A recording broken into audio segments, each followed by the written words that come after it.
Kwanza kabisa nikianza na hiyo maneno ya KRG na Diana.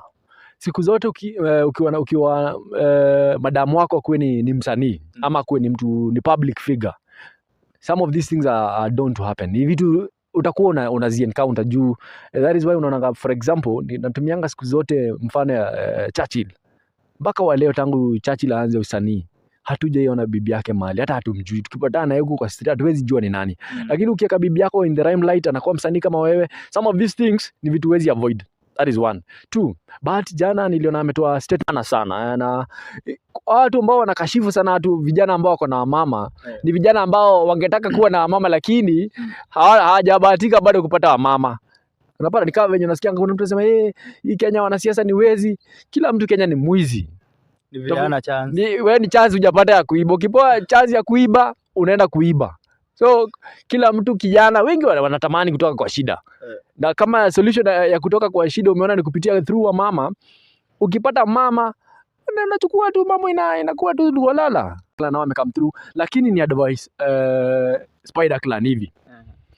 Saizi wanakulia hype. Ile kitu ambayo itaweka mjini na kitu ambacho kitawaweka relevant kwa tasnia ya muziki ni watu waende studio watu ngoma. Hii mambo ya kukulia ngoma moja, hakuna mtu kama promoter ama mtu ako na show. Na ni poa sana nani aliamua kuwapeleka kwa ile club yake pale Club Volume iko Mombasa. Hakuna mtu yeyote atakubali kuwaita show na wako na ngoma moja. Utawezi kuja uimbe ngoma moja 3 hours. Na get, kuna one time nilisikia Ngasha kiulizwa na Dr. Ofueneke ati anaitisha pesa ngapi kwenda kwa show. Akasema maybe unatumia pesa yako kwenda kufanya gender reveal. Mia nini? Na mtoto ni mtoto. Unataka kuniambia kama angeenda aone Joel, nilikuwa nimesikia in previous interviews akisema angetaka kasichana. Unataka kusema kama angeona ni kijana, angesema hataki. So tuache vitu zingine si mbaya, lakini kuna watu wengine wanafanya tunakula pressure huku nje na wanaanza kuleta hata hii mambo ya kubagua watoto. Mtoto ni mtoto. Wewe ukienda ulale na mtu na ukutumia ile kitu kinga. Sawa, unajua mtoto anakuja. Si laptop itakuja, si simu itakuja, ni mtoto. Na mtoto ajikuja wewe lea. Anaishi huko. Kuna uwezekano kwa sababu Ringtone anajua anatumia Mercedes na jumpstartiwa. Mtu hata anatumia Mercedes na jumpstartiwa hawezi kuwa anaishi Karen. So kuna uwezekano anaishi Wanyee. So kwa sababu Kasipuli mtu akusema ukweli. Ringtone hiyo kitu kamuuma sana. Ilikuwa inasemekana ako na mama amemwaga Karen na ni ule mama anamwaga mate. Sijui ukweli ya hiyo, sijui kama anamwaga mate, lakini najua kuna uwezekano kuna mama. Juu the last time Ringtone alitoa ngoma sikumbuki. The last time alipiga show sikumbuki. So hi guys and welcome back to yet another episode ya Strict Talk. Na hapa kwa Mheshimiwa Bendawa nilikwambia tutakuwa tunakuletea banga na nini ingine after banger kabisa. So tutakuwa tunakuletea videos vile zinakuja, na kama kawaida nimepatana na yeye rafiki ya rais. Anaonekana ameng'ara sana, sijui director anaweza zoom kidogo. Anaonekana ameng'ara sana. The last time tulikuwa na yeye ilikuwa pale State House na nikasaviwa kachai, nikafurahia sana. Asante sana. So say hi to my viewers na welcome. Hello viewers, natumai mko fiti, natumai mnazidi kukeep warm. Ni July, kuna baridi sana. Siku zote rafiki ya rais nimekuja hapa tupige story. Yes. Karibu sana. Asante. So hiyo wiki imepita mmekuwa na kibarua sana, lakini sitaki tuende huko. Nataka kujua zile kazi mnafanya saa hii hapa nje, especially sector hii ya industry hii ya music na maneno ya artist, tusikie kunaendaje.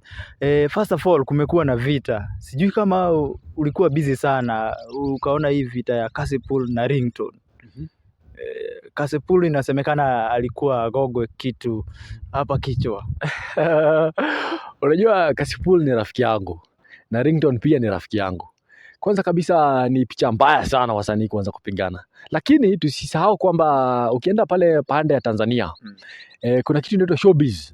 Lazima vitu kama kwa Kiswahili ni kiki. Kuna uwezekano pia ni kiki wanapiga. Juu mimi niliona wamepatana pale Biashara Street. Ringtone akatoa koti akachapisha chini akasema Kasipul sijui nini. Unasema mimi naishi Wanyee. Wanyee by the way wapi? Unajua Wanyee ni past Kawagore ukienda hivyo juu. But Labda anaishi huko.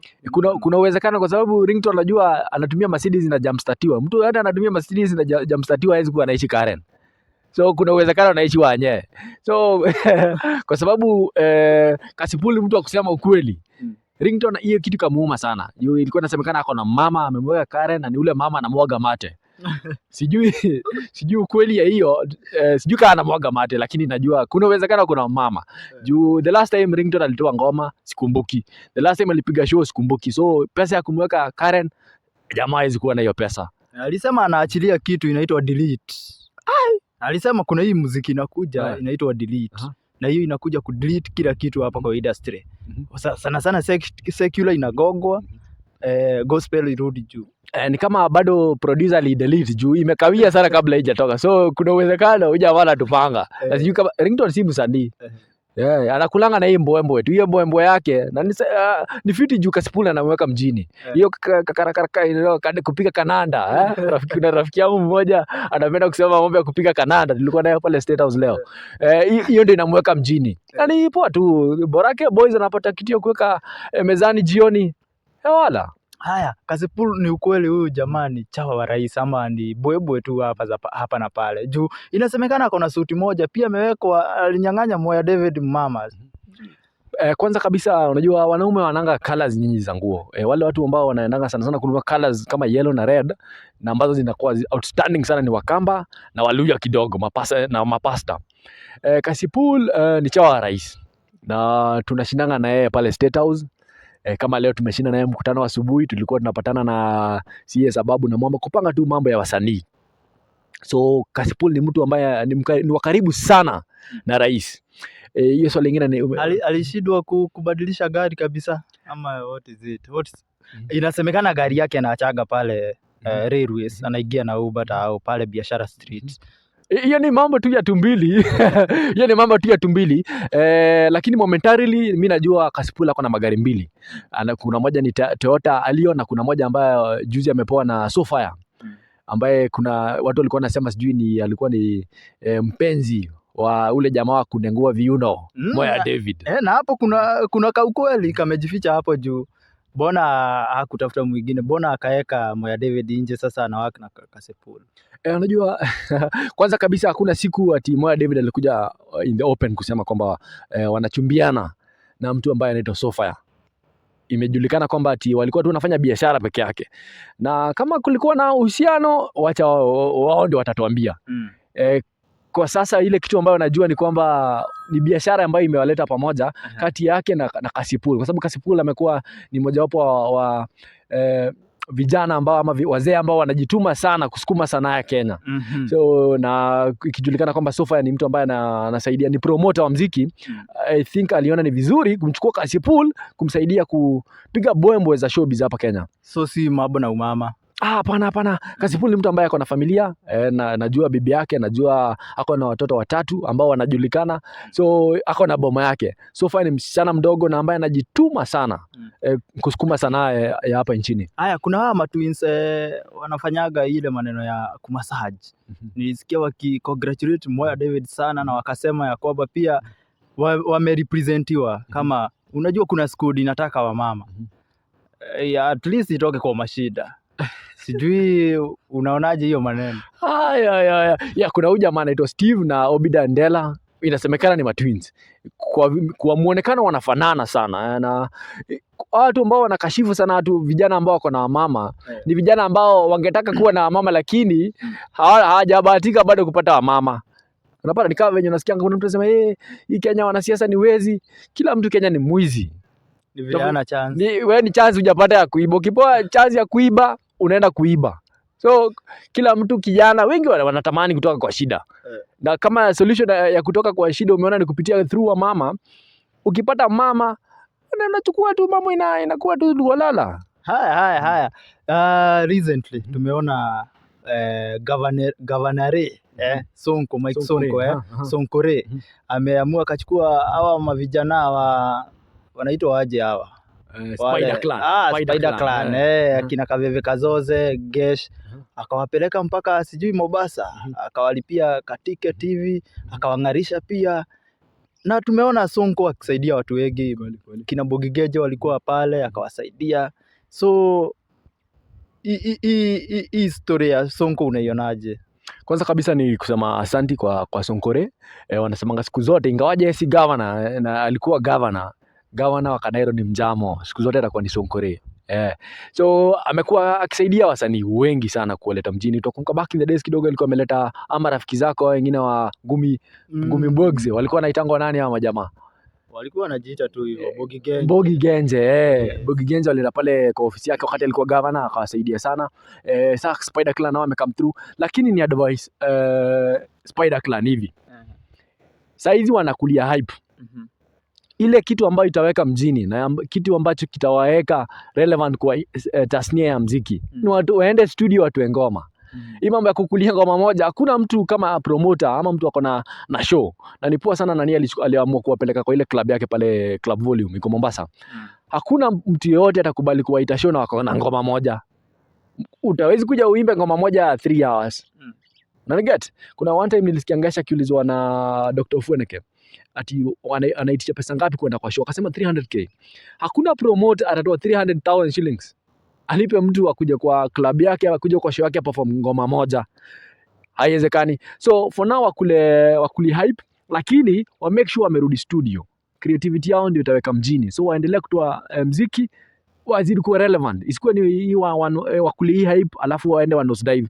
For example unaona kama Ringtone ilikuja ikakuwa ni kama moto ya makaratasi na kwa moto inaenda chini. Ndio waendelee kuwa relevant kwa hii game. Warudi studio. Yes. Haya, jana tumeona pia Eric Omondi ambaye ni president of comedy. Amefanya inaitwa aje gender reveal. Na tukaona alisurprise yule mrembo sana. Sijui hiyo sarakasi yote ulionaje? Kuna kitu moja inanishangaza sana na watu wengi. Gender reveal ni ya nini? Mtoto lazima mjue. Unajua umesema hapo hii industry ni ya mbwembo. So lazima watu wajue kama ulipata ball ama mtu alipata ball na mkaanza hiyo jane ya mtoto sijui nini, lazima tujue yule mtoto ni nani. Juu hii ni kama familia iko pale kwa online. Najua, lakini mtoto ni mtoto. Whether angekuja kijana niliona ni kadem, juu niliona ilitoka pink. Kama ni kasichana well and good. Kama ni boy well and good. So what is the point of going to maybe unatumia pesa yako kwenda kufanya gender reveal? Ni ya nini? Na mtoto ni mtoto. Unataka kuniambia kama angeenda aone, juu yeye nilikuwa nimesikia in previous interviews akisema angetaka kasichana. Unataka kusema kama angeona ni kijana angesema hataki. So tuaje vitu zingine si mbaya, lakini kuna watu wengine wanafanya tunakula pressure huku nje na wanaanza kuleta hata hii mambo ya kubagua watoto. Mtoto ni mtoto. Wewe ukienda ulale na mtu na ukutumia ile kitu kinga. Sawa, unajua mtoto anakuja, si laptop itakuja, si simu itakuja, ni mtoto. Na mtoto ajikuja welea. Usianze sana ati mambo yote sijui tunaenda kuangalia sijui kwa ultrasound sijui nini tujue ni jenda gani sijui hiyo mimi najua mtoto ni mtoto. Eriko alisema alikuwa ameiba hii mapema sana. Alikuwa hii mtihani ya jeda tujue ni gani, alikuwa shaiba mapema sana. Alikuwa anajua atatoka msichana. Alikuwa amefanya research yake. Sijui wewe kama ushaisikia kuna hizi research huwa zinafanywa ndio upate boy ndio upate kagal. Ya kuna ile nasikianga kidogo ati kuna some biology behind venye ati sijui fanya mambo yako katika muda fulani sijui saa 8 usiku, sijui kama mtu ameangalia Lake Tanganyika kuna uwezekano atapata kijana, sijui kuna ile kama ameangalia juu kuna uwezekano itakuja ni kasichana ama nini. Kuna hizi zile watu wanasema, lakini sasa zote mimi naona ni kama ni kusema tu. Ni kusema there's no science behind it. Nile tu watu wanaamini. Nilisoma biology vizuri. Nilisoma biology na hakuna mahali nilipatana na hiyo mambo. XX na XY zipelekani pahali. Zinapelekana yes, lakini hakuna ati venye ati tukifanya hivi na hivi ati nikikula ati njugu baridi na nikikula njugu moto itakule kunanga vitu kama hizo. Ni kwa watu kuamini tu. Haya, msanii ambaye anaitwa Bahati. Ameonekana pia leo akisema mambo ya muziki wa Tanzania akikompea na wa Kenya, na I hope ulisikiza pia amekuwa kwa some accusations pale. Amekuwa na kaumama fulani, ameachilia Diana wacheze na KRG. Sijui kama ulipatana na hiyo video na unaonaje huyu msanii wetu? Kwanza kabisa nikianza na hiyo maneno ya KRG na Diana. Siku zote ukiwa madamu wako akuwe ni msanii ama akuwe ni mtu ni public figure, some of these things are done to happen. Ni vitu utakuwa unazi encounter juu. That is why unaona, for example, natumianga siku zote mfano ya Churchill. Mpaka wa leo tangu Churchill aanze usanii hatujaiona bibi yake mahali, hata hatumjui. Tukipatana naye huko kwa street hatuwezi jua ni nani. Lakini ukiweka bibi yako in the limelight, anakuwa msanii kama wewe, some of these things ni vitu huwezi avoid. That is one. Two, but jana niliona ametoa statement akasema kuna venye Wakenya wanawatch ngoma za Tanzania sana. Ukienda Boomplay, ukienda YouTube, zile ngoma zina trend top 10 za nje. Why is this happening? One, kuna uwezekano wasanii wa Kenya hawa invest in their craft. One, in their videos haziko fit. That is why unaona stream sites kama YouTube wasanii wa Kenya hawaangalii. Two, they are not investing in their talent. Piga research yako fiti, jua wa Kenya audience yako inataka nini, ngoma yenye unaimba is it relatable to masses. For example, ni watu wachache sana wanaweza kuimbia Kaveve Kazoze kuanzia stanza ya kwanza mpaka ya mwisho, very few. But ukienda mashule huku utasikia watu hiyo wakiimba ngoma inaitwa Poo ya J Melody kuanzia mwanzo hadi mwisho. Kwa nini? Usicomplicate maneno. Juzi kuna hii group nyingine nilikuwa nimekutajia, hii vijana ya Ngumi Mbwegze wanaimba vitu hatujui. Angalia audience yako, understand market yako. For example, J Melody alikuwa hapa Moya juzi, so umse anapata opportunities za kuperform hata nje ya Tanzania. Ukiangalia kama wakadinali for example, juzi walikuwa wamepewa chance waenda perform South Africa na Nigeria, wakakataa, wasema ati sisi ni kwanza, walikuwa wameambiwa watalipwa ndege, waenda wapewa platform for free, no hakuwa alipwe. Wakasema hapana, lazima tulipwe. Kama umesikiza ngoma za wakadinali kama ingeli nengni ile Subaru ya Mambari imekaa na imejaa, hiyo ngoma ukienda kuimba Nigeria haita flow, hakuna mtu ata understand. Na get, so lazima wasanii wa Kenya wajue zile kivitu wanaimba lazima zikuwe relatable, na ndio waweze kuaccess ama kutap market za nje Nigeria na kule kwingine. They have to sing in a language people understand. Tunaelewana? Haya, tumeelewana. Rafiki yako na ambaye ni brother ya Pluto, najua unamjua Dela, amekuwa amepotea kidogo pale kwa social media, na akasema ya kwamba wakiwa na Shale bibi yake, akasema ya kwamba walikuwa wame experience miscarriage, na but sasa wako pregnant again. So unaweza wapea a word of encouragement na welcome back huko kwa social media. So Delagata, tulikuwa tumekumbishana kwa mtandao. Kwanza kabisa niseme pole kwa yale ambayo aliwakumba wewe na familia yako, lakini Mungu amefanya mambo yake, amewajalia, na tuna hope itafika mahali mtuletee watoto, at least muendelee kututumbuiza. So nataka ujipee moyo, urudi mtandao bana, we miss you. So tupatie content na tuko ready. Tumewamiss sana. Haya, congratulate your friend Kenothia and commentator for buying new cars. Kenothia si rafiki yangu. Kenothia umekataliwa live. Kenothia si rafiki yangu. Nijue umama ama. Hapana, wewe napenda Kenothia, napenda vibe yake, napenda Kenothia. No, we are not friends, but napenda vibe yake. Na napenda venye tu anafanyanga tu mambo yake. So congratulations kwanza kwa commentator tu vibe, alibai gari. Mchukua Papa Francis. Na hata commentator na Morini mlete wajukuu bana. Mlete watoi. And Kenothia, congrats. Naona ulibai moti. Tutaendelea kuclap for the wins. Content creators wote kila time ukiwin tuna clap. Na Kenothia pia alifikisha 100,000 subscribers. Wow. Rui family walifikisha 100,000 subscribers. Nebs na Nyadhira walifikisha 100,000 subscribers. So guys, congrats manze, tuendelee kusukuma, siku moja itajipa tu. Target ni 1 million sasa. Kabisa. Yes. Finally, before I let you go, na utupatie your final statements ya kuongea na vijana pale, pia ukituambia kwenye wanaweza kupata, isipokuwa pale State House walisema pale wanapigwa rungu. Wanajaribu kuingia pale gate D. Usikuja na mawe pale kwa gate kuniulizia. Hiyo ni kitu ya kwanza. Na usikuje kama umekasirika. Wewe kuja tu uko tu sawa bila mawe, na usikae kama tena wewe kuja tu fiti, ongea na salimia askari kwanza, alafu mwambie unataka kuona Wanjohi Mwangi. Utaletwa tu kwangu. Haya, kwa hiyo event ya Eric Omondi, wakati maua ilirushwa, ile maua ya wedding, tuone ni nani atakuwa na pregnancy next. Ilishikwa na Trevor. Unajua kuna msichana wetu hapa Murang'a. Mogaivu. Sijui hiyo maneno itachemka ama. In fact Trevor na Mungai wamekaa sana. Acha wewe. Si ni juzi tu wameanza nini? Hapana, wamekuwa pamoja for a while bana. Nimeona I think it's over 4 or 5 years. Si President Ali amekuja the other day na ashafanya mambo yake. So Trevor, cheza kama wewe, cheza ama nitakutafutia plug wangu wa njugu.